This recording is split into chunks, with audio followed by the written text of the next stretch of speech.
Indian cricket team के सभी खिलाड़ियों के हेलमेट के ऊपर बीसीसीआई लोगों के साथ में तिरंगा झंडा भी लगा हुआ होता है, लेकिन एमएसडी यानी कि महेंद्र सिंह धोनी के हेलमेट के ऊपर तिरंगा झंडा आपको देखने को नहीं मिलेगा। क्या इसके पीछे का रीजन आप जानते हैं? चलिए मैं आपको बताता हूं। एमएसडी बल्लेबाज के साथ साथ विकेट कीपर भी हैं और विकेट कीपर को कभी कभी विकेट कीपिंग करते टाइम हेलमेट को जमीन पर रखना पड़ता है। और आपकी जानकारी के लिए मैं आपको बता दूं कि राष्ट्रीय ध्वज संहिता के अनुसार तिरंगे झंडे को जमीन पर रखना अपमान कहलाता है और हमारे तिरंगे झंडे का अपमान ना हो, इसी वजह से महेंद्र सिंह धोनी ने अपने हेलमेट पे तिरंगे झंडे को लगाना बंद कर दिया। गाइस, क्या इसके पहले तक इफेक्ट आप जानते थे? और अगर नहीं जानते थे तो चैट सेक्शन में जरूर लिखिएगा। और इंडिया के कोचीन में रहने वाले 70 साल के विजयन अपनी धर्मपत्नी मोहना विजयन के साथ अभी तक 35 से ज्यादा देश घूम चुके हैं। अब आप लोग सोच रहे होंगे कि ये दंपत्ति या तो करोड़पति या फिर अरबपति होगी, लेकिन मैं आपकी जानकारी के लिए आपको बता दूं कि ये दंपत्ति कोचीन में एक छोटी सी चाय की दुकान चलाते हैं। हो गए ना हैरान?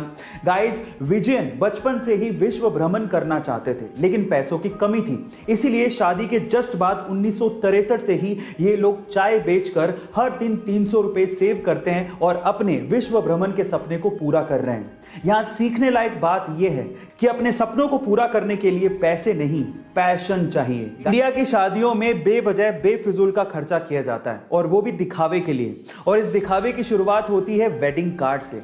लोग बेवजह महंगे महंगे और बड़े बड़े वेडिंग कार्ड छपवाते हैं, लेकिन उसका इस्तेमाल क्या है? आमंत्रण के बाद उसे रद्दी में फेंक दिया जाता है। लेकिन भोपाल का एक परिवार ऐसा है जिन्होंने अपने यहाँ की शादी के लिए इस बेफिजूल के खर्चे को किया ही नहीं। उन्होंने कोई भी वेडिंग कार्ड छपवाया ही नहीं, बजाय इसके उन्होंने 400 गमलों में पौधे लगवाए और पौधे भेजकर मेहमानों को आमंत्रित किया। गाइस, कितना अच्छा तरीका है पर्यावरण को बचाने का भी और शादी में लोगों को इनवाइट करने का भी। आपको ये तरीका कैसा लगा? चैट सेक्शन में जरूर लिखिएगा और ऐसे अमेजिंग वीडियोस के लिए यूट्यूब पे हमारे चैनल को सब्सक्राइब कर लीजिएगा। इस इंग्लिश लैंग्वेज में बहुत सारे ऐसे वर्ड्स हैं जिनका मीनिंग सेम होता है, लेकिन उनको यूज करने की जगह अलग अलग होती है। जैसे एग्जाम्पल के तौर पर पहला एग्जाम्पल लेते हैं बाय एंड परचेज का। बाय आप तब यूज करते हो जब आपको सस्ती चीज खरीदनी होती है, लेकिन परचेज आप तब यूज करते हो जब आपको महंगी चीज खरीदनी होती है। इसी तरह से एक और एग्जांपल लेते हैं, सी एंड वॉच। सी आप तब यूज करते हो जब आपको स्टैटिक यानी कि स्थिर चीज को देखना होता है, और वॉच आप तब यूज करते हो जब आपको डायनामिक यानी कि गतिशील चीज को देखना होता है ना? ये अमेजिंग फैक्ट। गाइस, अक्सर आप लोगों ने देखा होगा कि जैसे अक्सर किसी इंसान की मृत्यु हो जाने पर कोई उसका परिचित दूसरा इंसान उसके बच्चों को गोद ले लेता है और उन्हें पालता पोसता है, ऐसा सेम व्यवहार आपको गिलहरियों में भी देखने को मिलेगा।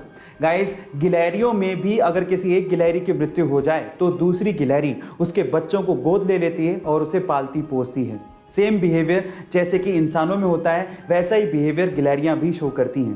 क्या आपको इसके पहले तक इफेक्ट पता था? और अगर नहीं पता था तो चैट सेक्शन में जरूर लिखिएगा। आपने अक्सर किसी टीचर को स्टूडेंट्स की लाइफ बदलते तो जरूर देखा होगा, लेकिन क्या आपने कभी किसी स्टूडेंट को टीचर की लाइफ बदलते देखा है? जी हाँ गाइस, कुछ ऐसा ही हुआ अमेरिका के कैलिफोर्निया में, जहां पर कोरोना काल के चलते एक टीचर को बदहाली के हालात में रहना पड़ रहा था। उनके पास कोई जॉब नहीं थी, हालात इतने बदतर हो गए थे कि उनको कार में ही गुजारा करना पड़ रहा था, यानी कि उनके पास रहने को कोई घर भी नहीं था। और ये हालात उनके एक स्टूडेंट स्टीवन से देखे नहीं गए। फिर उस स्टूडेंट ने एक्चुअली फंड रेज किया अपने टीचर के लिए, और जब टीचर का जन्मदिन आया तो लगभग $27,000 यानी कि 20 लाख रुपए का चेक एज अ ग्रेटिट्यूड अपने टीचर को गिफ्ट किया। गाइस, इस इंसिडेंट के बारे में आपका क्या ख्याल है? चैट सेक्शन में जरूर लिखिएगा। अक्सर जब हमें पैसों की जरूरत पड़ती है तो हम लोग एटीएम जाते हैं, और एटीएम जाके जब हम पैसा विड्रॉ कर रहे होते हैं या पैसा निकाल रहे होते हैं तो मशीन से नोट के बिखरने की या फिर नोटों के गिनने की आवाज आती है, और हमें लगता है कि मशीन एक्चुअली सच में नोट गिन रही है, लेकिन ऐसा बिल्कुल नहीं है। वो आवाज नोट के गिनने की होती ही नहीं है। हो गए ना हैरान? जी हाँ गाइस, वो एक्चुअली एक स्पीकर से निकाली गई आवाज होती है जिससे आपको ये संतुष्टि या फिर ये तसल्ली रहे कि आपके पैसे आने वाले हैं। गाइस, क्या ये इंटरेस्टिंग फैक्ट इससे पहले तक आपको पता था? और अगर नहीं पता था तो चैट सेक्शन में जरूर लिखिएगा। और ऐसे अमेजिंग वीडियोस के लिए यूट्यूब पे हमारे चैनल को सब्सक्राइब कर लीजिएगा, और अगर आप इंस्टाग्राम पे देख रहे हैं तो मुझे फॉलो करना मत भूलिएगा। मिलते हैं अगली वीडियो में। Pakistani former prime minister Nawaz Sharif ने एक बार कहा था कि उन्हें रवीना टंडन बड़ी अच्छी लगती है, और कई बार कारगिल युद्ध के दौरान पाकिस्तानी सोल्जर्स हम पे टोंट करके ये कहा करते थे कि आप हमें रवीना टंडन और माधुरी दीक्षित दे दो, हम कश्मीर का राग अलापना बंद कर देंगे। तो इस बात का जवाब भारतीय सेना कैसे न देती। उन्होंने पाकिस्तान की तरफ एक मिसाइल छोड़ी जिस पे लिखा था love from Raveena Tandon to Nawaz Sharif. और गाइस, विजय दिवस पर हाल ही में ये फोटो इंटरनेट पे बहुत वायरल हो गई थी। सो गाइस, ये इंटरेस्टिंग फैक्ट जान के आपको कैसा लगा चैट सेक्शन में जरूर लिखिएगा। इस मार्च 1931 को जब 23 साल के एक युवक को उसके दो दोस्तों के साथ फांसी के लिए ले जाया जा रहा था, तो वहां पर मौजूद अंग्रेज मजिस्ट्रार को इस 23 साल के युवा ने कहा कि तुम बहुत भाग्यशाली हो, क्योंकि तुम अपनी जिंदगी में पहली बार देखोगे कि किस तरह से भारत मां के लाडले भारत माता के लिए फांसी के फंदे को चूमते हैं।